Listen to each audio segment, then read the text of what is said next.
শুভ সকাল বন্ধুরা, আশা করি তোমরা যে যেখানে আছো সবাই খুব ভালো আছো এবং সুস্থ আছো। আমিও আগের থেকে অনেকটা বেটার, অনেকটা ভালো আছি। আজকের ভিডিওটা শুরু করলাম আমাদের পুকুর পাড়ের সৌন্দর্য দিয়ে। কি সুন্দর বোগেনভিলিয়া ফুটেছে, তাই না?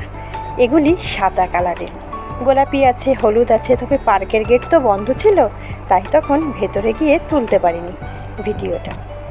দেখো, আজ সকাল সকাল উঠে পড়েছি। উঠে পড়ে চা খেয়ে স্নান সেরে রান্না বসিয়ে দিয়েছিলাম। এপাশে ভাত আর এদিকে বসিয়ে দিয়েছি ঝিঙে আলু পোস্ত। আর তোমরা হয়তো তারপরে দেখছো যে আমি রেডি হয়েছি এই কারণে, কালকে বলেছিলাম না আজকের একটু ডাক্তারখানায় যাব। তো ডাক্তারবাবু তো সকালে বসেন, যার কাছে যাব, তো সেই কারণে অর্ধেক রান্না করে রেখে ডাক্তারখানায় গিয়ে ফিরে এসে বাকি রান্নাটা সারলাম। আর ওই যে বোগেনভিলিয়াগুলি দেখলে, ওগুলি রান্না সেরে আমার মেয়েরা আজকের গেছিলো, যেহেতু আমার বরমশাইয়ের আজকে ছুটি ছিল, মেয়েদেরকে নিয়ে তাই পুকুরে গেছিলো স্নান করতে। আমিও গেছিলাম, তবে আমি স্নান করিনি, আমি ওদের স্নান করা দেখছিলাম আর তোমাদের সঙ্গে শেয়ার করব দেখে ভিডিও করছিলাম। তো দেখো, প্রথমে তো ভাত ডালটা সিদ্ধ করে রেখে গেছিলাম ডাক্তারখানায়, আর ঝিঙে আলু পোস্তটা করে রেখে গেছিলাম। এসে ডালটা সম্বাদ দিলাম আম দিয়ে। আর তেলাপিয়া মাছ এনে রাখা ছিল, 2-3 দিন আগেই এনেছিল মাছটা, ফ্রিজে রাখাই ছিল।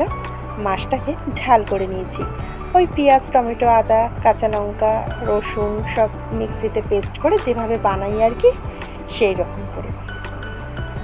আর তারপরে করে নিয়েছিলাম শাক ভাজা, পেঁয়াজ সম্বাদ দিয়ে নোটে শাক ভাজাও করেছিলাম।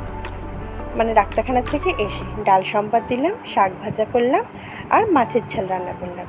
রান্না করে রেখে গেছিলাম মেয়েদের সঙ্গে পুকুরের ঘাটে।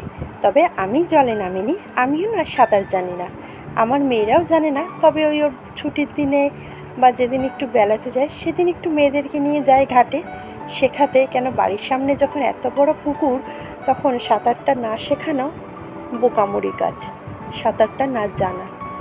আমি জানি না তো কী হয়েছে, মেয়েরা কি শিখবে না? সেই কারণে আমিও ওরা বেশি করে উদ্যোগ নিয়েই ওদেরকে পাঠাই। তবে এখন ছোট তো, জলে নামতে মানে জলে নামার পরে বেশ ভয় পায়, যেহেতু পুকুরটা ভীষণই গভীর। আর আমাদের ঘাটটা, আমাদের যে ছোট ঘাটটা, সেই ঘাটটা না আরও বেশি গভীর।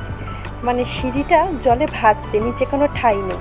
ওই জন্য আমাদের ঘাটে নামায় না, ওই পাশের ঘাটটাতে নিয়ে যায়। ওই ঘাটে ঠাঁই আছে, অতটা ডিপ না, সেই কারণে। আর ওই ঘাটে সব বাচ্চারাও শেখে, সাঁতার কাটে আর কি এসে, সেই জন্য পাশের ঘাটটাতেই নিয়ে যায়। তো দেখো, এক এক করে রান্নাগুলি সেরে ফেলছি। আর এদিকে মাছের ঝালটা বসিয়ে দিচ্ছি। ডাক্তারবাবু ওষুধ দিয়েছে, বলল প্রেশারটা খুবই লো হয়ে গেছে আর একটু রেস্টে থাকতে। কিন্তু সংসারের দায়িত্ব কর্তব্য সামলে কি আর রেস্টে থাকা যায়? তবে যেটুখানি না করার সেটুখানি এখন কদিন করতে হবে।